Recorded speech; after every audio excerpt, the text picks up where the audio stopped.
basta trying hard, newbie content creator girl.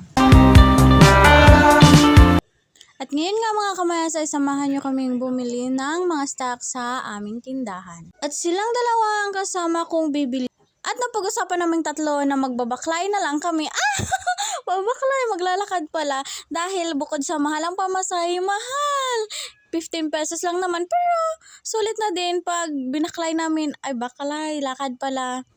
Ay ambot, kay hirap namang magtagalog. At yun mga kamas, 45 pesos din naman kaming tatlo, sayang din yun. Kaya napag-desisyon na namin na pag-uwi na lang kayo sumakay kasi may mga dala na kami. At yun nga mga kamayas, na nagpasuyo ako sa aking mga kasama na binidyohan nila ako at ang lakas-lakas pa ng tawa ko dahil may mga tao sa gilid-gilid. Nahihiya ako, ay ambot, huy.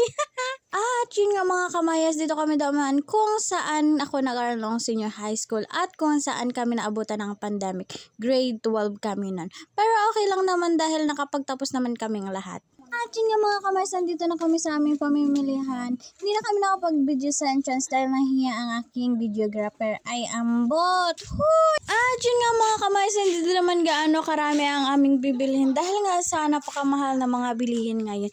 Yung mga importante lang mga aming bibilihin dahil budget muna tayo.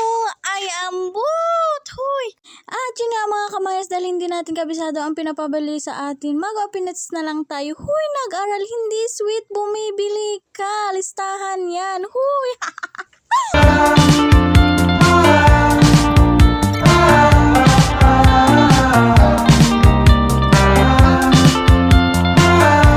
Yun nga mga kamayas, tapos na tayo dito lahat sa grocery, magbabayad na tayo.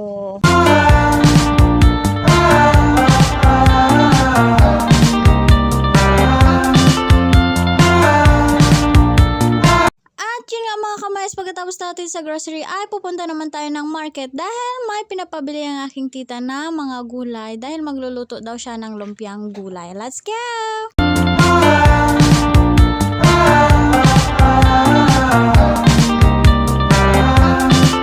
At yun nga mga kamayas, kita kami ng okay at yun hindi napigilan na pa-stop talaga kami dito. Uy, pero hindi din naman kami nagtagal, sumukat-sukat, tumingin-tingin lamang at wala din namang nabili.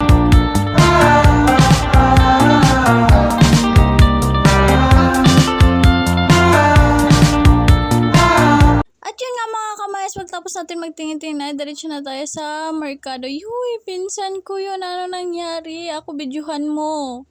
Talaga naman, at ang sabi niya, ate, sige, bidyuhan kita. At yan ang kinalabasan. At yun nga mga kamayas, ay malapit na talaga kami sa market. Pero napastop talaga kami dito at ang sabi nila ay mag-modeling daw sila dito. At yun, wala akong choice, nakikisali na din ako. Huy, ay ambot na lang gito. At nakikisulo din ulit ako sa pinsan ko. Ang sabi ko, bidyuhan mo ako na ako lang. Ay, parang bata naman yan, 20 plus na yan. Uy. At habang nagpicture-picturean at nagbidyo-bidyohan kami dito ay biglang nagtaligsik. Uy, ano ba yan? Taligsik. Basta yung umulan na maliliit.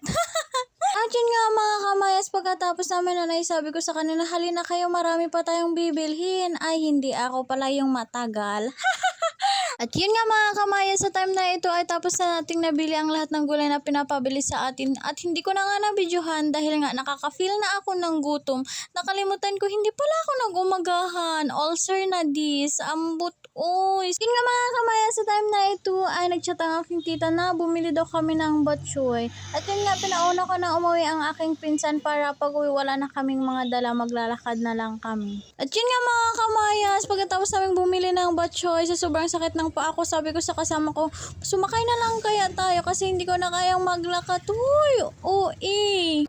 Let's go!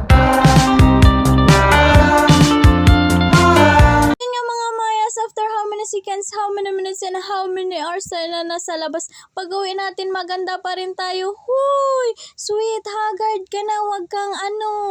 At yun nga mga mayas, dito lang natapos ang ating vlog for today. Please like, comment, follow, and subscribe to my YouTube channel. Mga mayas ha, thank you. Bye! I am Boo!